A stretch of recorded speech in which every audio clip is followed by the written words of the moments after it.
নবীজি সিজদায় পড়ে কাঁদতেছেন। আমার আল্লাহ পাক রব্বুল আলামিন আমার নবীজির চোখের পানি সইতে পারেন না, আমার নবীজির কান্না আমার আল্লাহ সহ্য করতে পারেন না। আল্লাহ বলেছেন, জিবরাইল রে, ও জিবরাইল, এই দেখো আমার বান্দা, আমার বন্ধু উম্মতি উম্মতি বলে কান্দে, আর আমি এই মশকুটাটা রেখে দিয়েছি। ও জিবরাইল, এই মশকুটাটা নিয়ে যাই আমার বন্ধুর কাছে পৌঁছায়া দাও। জিবরাইল আলাইহিস সালাম মশকুটাটা নিয়ে আমার নবীজির কাছে মাথার কাছে দাঁড়াইয়া কান্দে আর বলে, ওগো নবীজি, আপনি আর কাঁদবেন না, আপনার চোখের পানি আল্লাহ সহ্য করতে পারে না। ওগো আল্লাহর নবী, আপনি যদি এইভাবে কাঁদতে থাকেন কিয়ামত আবার শুরু হয়ে যাবে। ওগো আল্লাহর নবী, আপনি মাথা ওঠান, আপনি যে গুনাহগার উম্মতের জন্য কাঁদতেছেন, ওই জাহান্নামের ডাকের চোটে হাসরের ময়দান থরথর করে কাঁপতেছে, আপনার উম্মতগুলো সব বেহুশ হয়ে পড়ে যাইতেছে। ওগো আল্লাহর নবী, আপনি চিন্তা করবেন না, আপনি টেনশন করবেন না, আপনার চোখের পানি মহান আল্লাহ সহ্য করতে পারে না। আপনি সিজদা উঠান, আপনার উম্মতের জাহান্নাম থেকে ফয়সালা দেওয়ার জন্য হাসরের মাঠে আপনার উম্মতের জন্য পুরস্কার দিয়েছেন আমার আল্লাহ।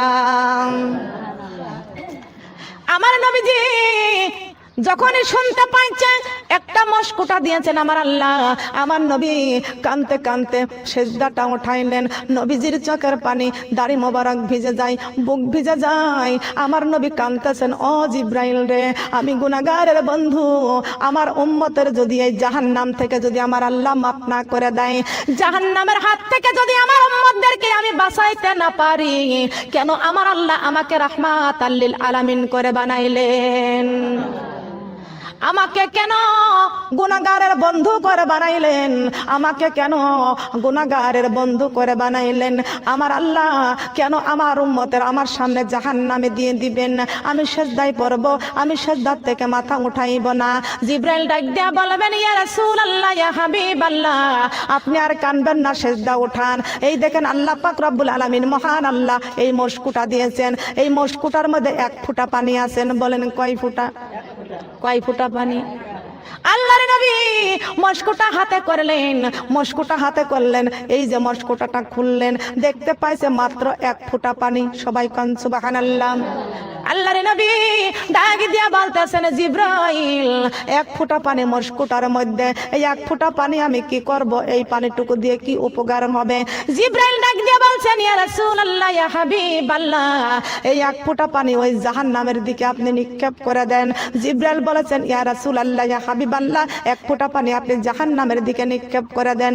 নবী আমার বললেন, জিবরাইল, এক ফোঁটা পানিতে কি জাহান্নাম কি হবে?